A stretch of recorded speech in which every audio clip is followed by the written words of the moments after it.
Agora a gente vai falar sobre o fenômeno da interferência.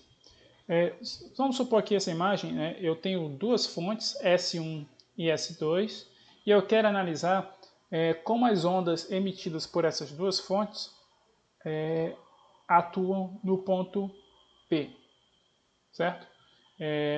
Essas duas fontes, essa fonte S1 ela está a uma distância L1 do ponto P, essa fonte S2 está a uma distância L2 do ponto P. Essas duas ondas, essas ondas produzidas por essas duas fontes, elas vão sim sofrer algum tipo de interferência.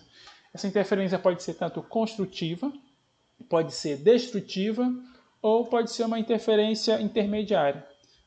Isso vai depender de algumas coisas, né, como, por exemplo, relação de comprimento de onda, relação de fase e principalmente da variação entre esses comprimentos, né?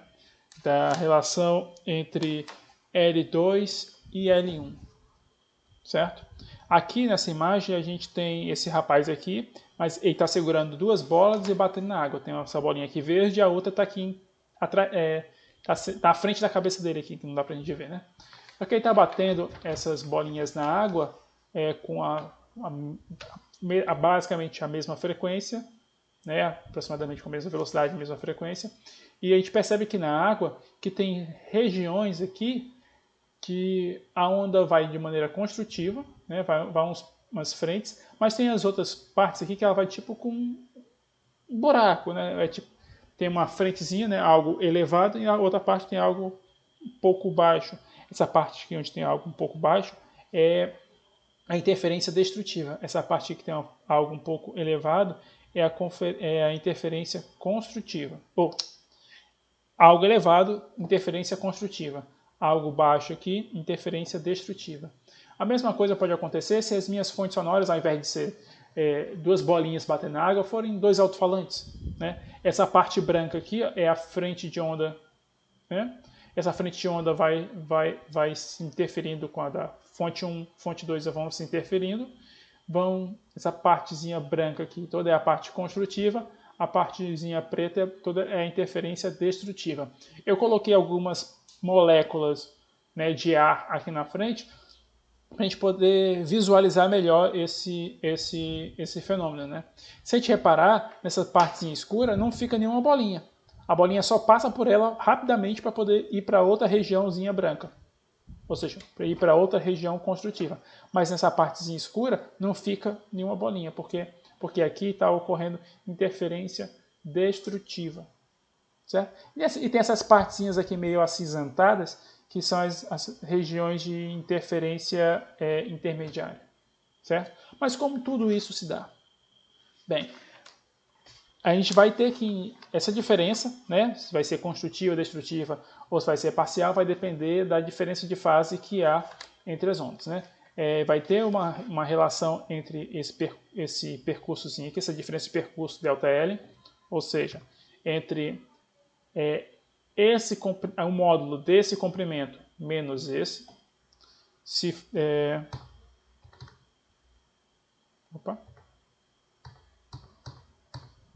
isso.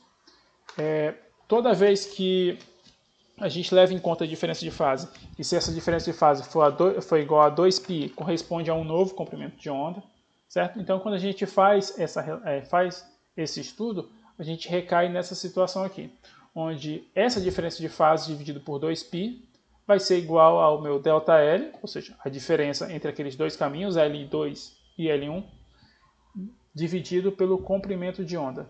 Então, essa diferença de fase vai respeitar essa expressão aqui. Variação dos L's, ou seja, módulo de L2 menos L1, dividido pelo comprimento de onda vezes 2π. Se a interferência for construtiva, bem, essa interferência vai ocorrer quando esse φ for igual a 0, 2π ou qualquer múltiplo inteiro de 2π. Certo? Então, o meu φ vai ser um m vezes 2π, onde esse m vai ser qualquer número entre 0, 1, qualquer número inteiro, né? 0, 1, 2, 3 e assim vai.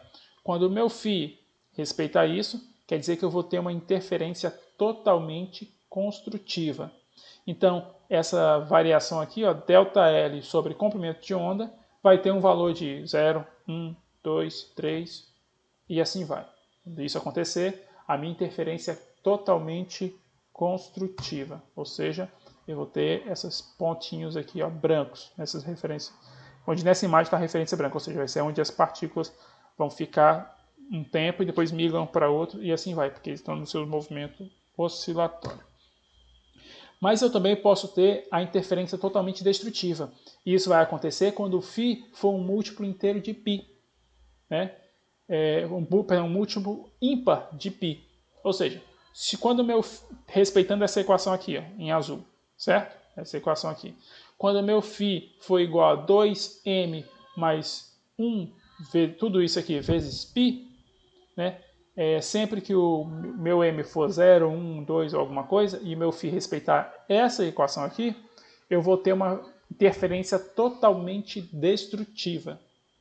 Ou seja, eu vou ter essas zonas escuras aqui, ó, ou essas zonas aqui mais baixas, certo?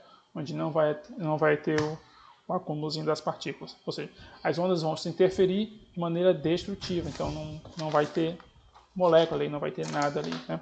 Ou seja, o meu ΔL sobre comprimento de onda vai ser 0,5 ou 1,5 ou 2,5 ou 10,5, vai ser um número desse quebrado. Quando isso acontecer, eu vou ter uma interferência totalmente, aqui não é construtiva não, aqui eu errei, aqui é totalmente destrutiva. Deixa eu voltar aqui, deixa eu riscar aqui por cima.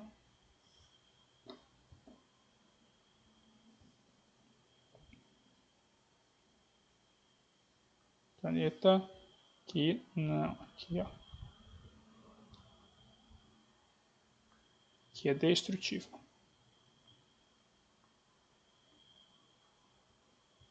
Certo? Na teoria, seguindo esse padrão de interferência entre as coisas, na teoria seria possível fazer um certo equipamento que pudesse abafar o som, certo? Não totalmente, mas pelo menos diminuir bastante o ruído. Digamos, eu tenho uma certa sala, certo? Eu tenho um certo compartimento.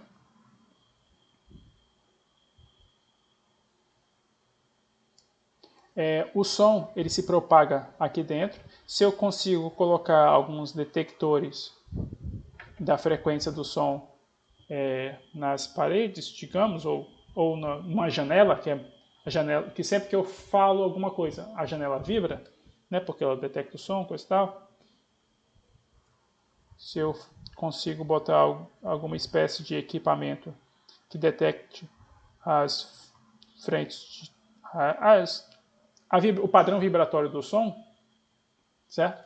Esse equipamento, eu poderia criar um equipamento que entenderia isso e emitiria uma onda sonora que pudesse fazer com que ocorresse a interferência totalmente destrutiva em determinado ponto da sala, e com isso vai diminuindo o som, ou até mesmo eliminar o som por completo. Na teoria seria possível fazer um equipamento desse, mas ninguém nunca o fez. Mas é uma ideia para vocês no futuro. Intensidade do som. Bem, o som ele tem intensidade, né? Além de ter velocidade, além de ter frequência de vibração, ele também tem a intensidade, né? Essa intensidade está relacionada com a taxa de energia que a onda consegue transportar e com a área a qual a gente está submetendo essa intensidade. Né? A área a qual a gente está submetendo essa variação de energia, né? Essa taxa de energia que a onda transporta. Ou seja, a intensidade ela pode ser determinada como sendo a potência dividido pela área. A potência, como a gente determinou na aula passada, né? Que seria a taxa de variação seria a variação com o tempo da transferência de energia. A onda ela vai transportando energia e à medida que o tempo passa a gente consegue calcular essa taxa, né? Ou seja, a gente consegue calcular essa potência. Só que isso vai ser aplicado em uma área, né? Uma certa superfície que tá recebendo o som. Por exemplo, no nosso ouvido, a gente tem o tímpano, né? A gente tem uma certa membrana que tem um certo martelinho que vai batendo lá, vai detectando o som, vai batendo e vai mandando a informação para o cérebro. Essa membranazinha que fica no nosso ouvido vai ser a área que vai receber isso, certo? E essa membrana, ela vibra e vai mandando o sinal lá para gente, lá para o cérebro tentar entender o som. Quando a onda que está batendo lá está transportando muita energia numa área pequena, a intensidade vai ser bem alta, né? Ou seja, o som vai vir com bastante energia e isso pode interferir na nossa maneira de escutar, até mesmo causar dor, né? Só que essa intensidade ela está relacionada com a amplitude do deslocamento de uma onda sonora, com o quadrado dessa amplitude, na verdade, né? Então a intensidade do som, que ela vai variar com esse quadrado, ela pode ser dada como sendo 1 sobre 2, densidade do ar, velocidade, frequência angular ao quadrado, amplitude do som ao quadrado. A amplitude da moléculazinha ali que está se deslocando no som ao quadrado. Só que agora vem nossa segunda tarefa. Eu quero que vocês deduzam essa equação aqui, ó. A equação dessa intensidade aqui. Certo? Vocês vão partir da expressão da energia cinética. Deixa eu escrever aqui. A energia cinética, como a gente viu lá no capítulo passado, né? Opa. No capítulo passado a gente viu. Cadê você? No capítulo passado a gente viu a energia cinética.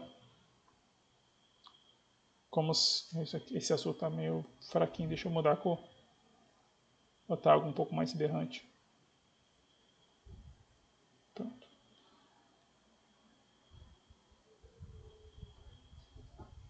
A gente vê a energia cinética como sendo um dk, de 1 sobre 2, um certo dm, velocidade ao quadrado. Então a gente vai partir dessa expressão aqui, mas aqui vai ser a velocidadezinha, né? Essa do meu elementozinho. A gente vai partir dessa expressão.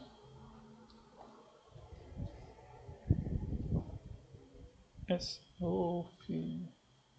Eu odeio esse programa porque ele abre tudo. É muito melhor usar um programa chamado Microsoft Whiteboard que eu posso escrever tranquilo, sem problema nenhum, mas escrever no PowerPoint é muito ruim. Então, a gente vai partir dessa expressão aqui, ó, certo? E vai deduzir essa intensidadezinha aqui. No livro de vocês tem um caminho, mas eu quero tudo de maneira detalhada, o mais detalhado possível. É importante ver esse desenvolvimento e entender se vocês estão compreendendo como é que se dá o processo matemático de derivada, de usar as relações seno-cosseno, essas identidades trigonométricas. É extremamente importante saber. E eu quero ver como é que vocês estão nesse sentido. Certo? Então, essa é a segunda tarefa. A primeira e a segunda tarefa vão ser a frequência de vocês para essa aula. Ok?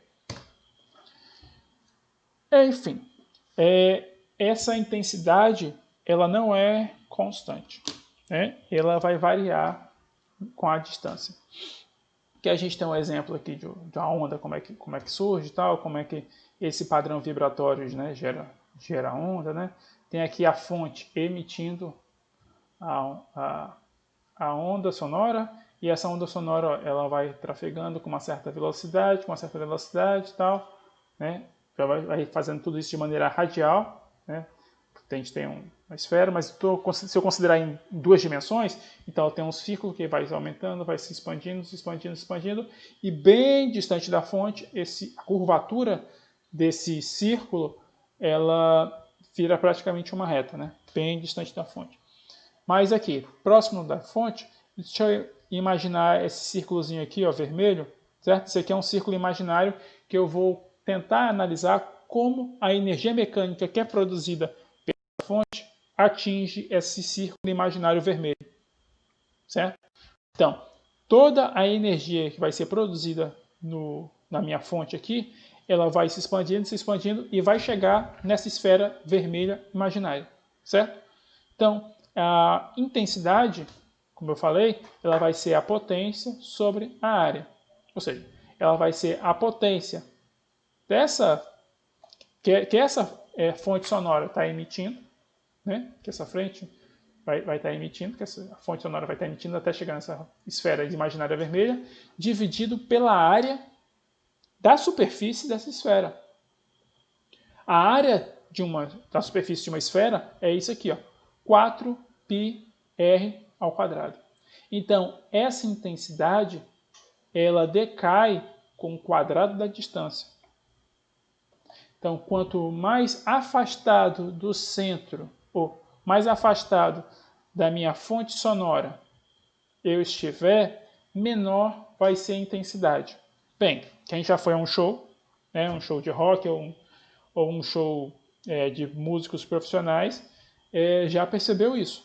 Né? Quando você está perto do palco, a intensidade do som é muito alta, é muito grande. Então, chega a doer você estando perto demais do palco. Mas quando você se afasta, vai ficando bem mais afastado das caixas de som, né, que é a fonte a fonte de emissão sonora, essa intensidade se reduz, então o ouvido não dói.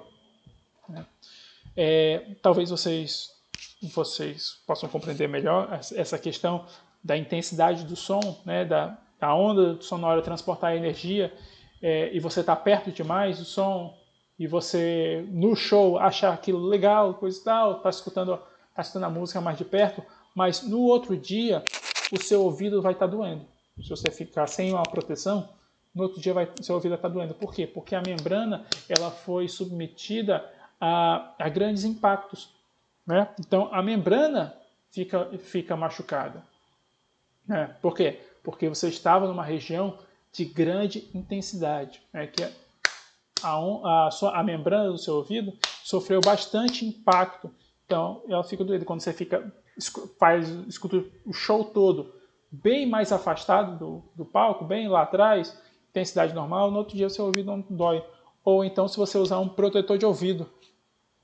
Né? Se você for para um show com protetor de ouvido, você continua escutando o show, beleza. Não é porque você tem que estar com protetor que você vai ficar completamente alheio aos sons. O protetor ele só reduz um negócio que é chamado decibéis.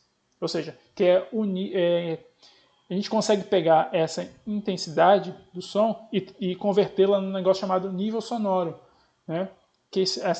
Fazendo essa análise de decibéis, é mais fácil a gente compreender se a gente consegue, né, escutar as coisas com dor ou não, ou se fazer comparação entre sons, saber se está alto ou não. Por exemplo, a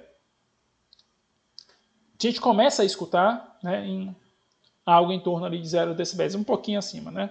Se eu pego folhas e começo a esfregar, né, a intensidade sonora, né, o nível sonoro que esse negócio vai ser de 10 decibéis. Uma conversa normal, né, 3, 4 pessoas conversando, né, vai na faixa de 60 decibéis. Um show de rock, né, chegar ali um pouco mais próximo das caixas, pode ir até 110 decibéis. O ouvido começa a doer bastante em 120. Uma turbina de um avião vai a 130. Se você ficar ali perto de uma turbina de avião sem proteção, você pode estourar o seu tímpano e seu ouvido, e você ficar surdo, né? Seu ouvido ficar sangrando. Mas tem outra coisa. Quando a gente tem determinado objeto, como por exemplo um copo, a gente pode usar a intensidade, né, do som para poder quebrar esse copo. Se a gente coloca o copo em um determinado local, né, onde ele vai estar submetido a uma onda estacionária, e a gente começar a elevar a intensidade do som nesse copo, esse copo pode se quebrar. Porque ele vai entrar em ressonância, vai começar a vibrar, mas se a intensidade, ou seja, a energia, a taxa de energia por área que a gente está submetendo esse copo começar a aumentar, ele vai começar a ressoar mais e a tal ponto que a energia que ele vai receber vai ser tão grande que ele vai poder quebrar o copo. Ou estourar no nosso tímpano, ou qualquer outro tipo de coisa do gênero. Essa quantidade decibel, deci, é 10 a menos 1. Né? E esse bell, na verdade, ele vem de Alexander Graham Bell. Alexander Graham Bell, né? Que é esse cidadãozinho aqui, que foi um dos inventores, ou melhor, foi uma das primeiras pessoas a patentear o telefone. Né? Ele patenteou nos Estados Unidos, mas tem uma coisa bem interessante, que esse Elisha Gray, ele no mesmo dia patenteou também uma invenção de telefone, no mesmo escritório de patentes. Então, assim, o Graham Bell teve sorte só porque talvez tenham pego o processo dele primeiro, mas diferença de horas entre ele e o Elisha Gray. Na verdade, a patente do Graham Bell, ele comprou de um cara, que eu não me recordo o nome, e foi lá e patenteou. Mas assim, com a patente desse equipamento, né, do telefone, o Alexander Graham Bell ele montou a Bell Telephone Company, né, que distribuiu o telefone por todo o mundo. Uma curiosidade é que o primeiro brasileiro a possuir um telefone em casa foi o Dom Pedro II. O Graham Bell, além de inventor, ele era fonoaudiólogo britânico e se naturalizou nos Estados Unidos.